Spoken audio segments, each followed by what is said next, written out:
times when you do the IELTS test, they ask you for your full name. If you don't have an English name, don't worry about it. It's okay. You don't need an English name.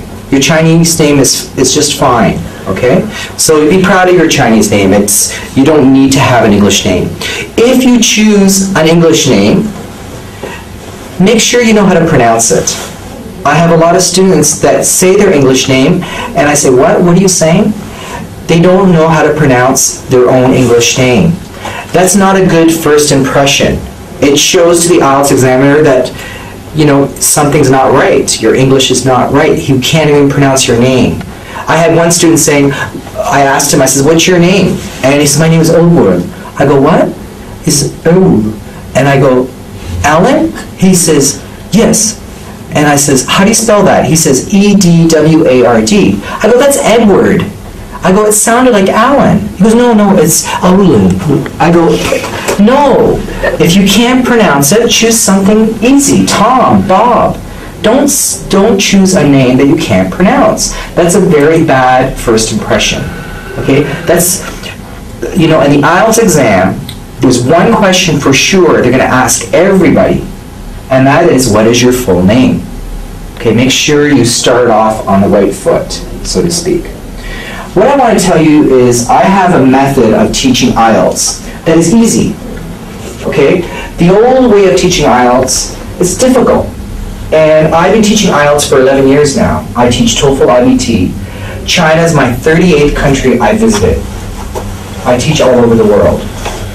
I've been teaching for a very long time, and I want to share with you the easy way to do the IELTS test. The easy way. Do you want to learn the easy way?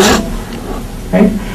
The old way was based on old technology, old psychology.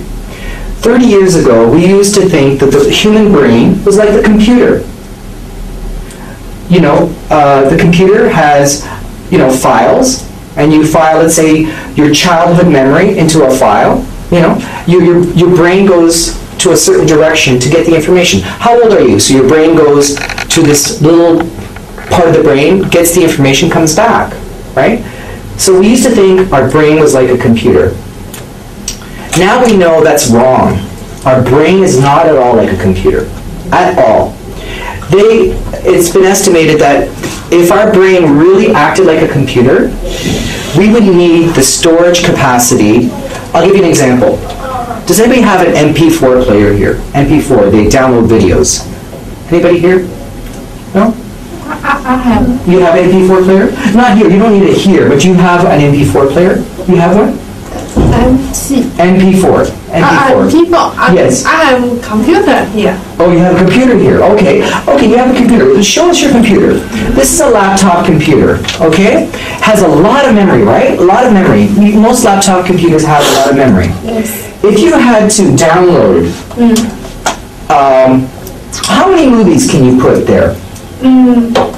How many full movies can you put there? A lot of movies. How many? How many? If I wanted to put movies on there. At least 10 movies. At least 10 movies. She could put 10 movies here.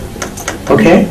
Now, imagine, what would happen if I put 20 movies, 100 movies?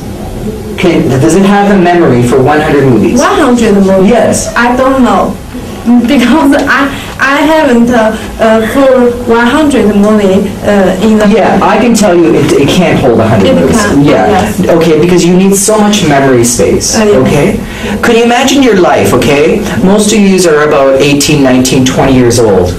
Okay? If your mind works like a computer, you would have to have a movie running, continuously remembering, not 10 movies, millions of hours of film.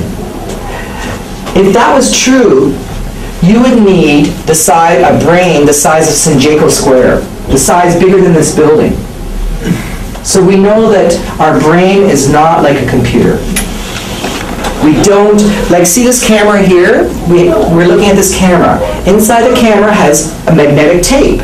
It's videotaping us now. If we want to see something that happened earlier in the film or in the lesson, we would just rewind the tape and we could see Janet giving the lesson. And it would be exactly how Janet was giving the lesson. Because it's on digital tape. It's digitized. Okay? And the camera only holds so much memory. So we think the brain works the same way. We just rewind the tape and we remember, but our brain does not work like that. If our brain doesn't work like that, why do we teach like that? We still teach to memorize. Our brain doesn't memorize.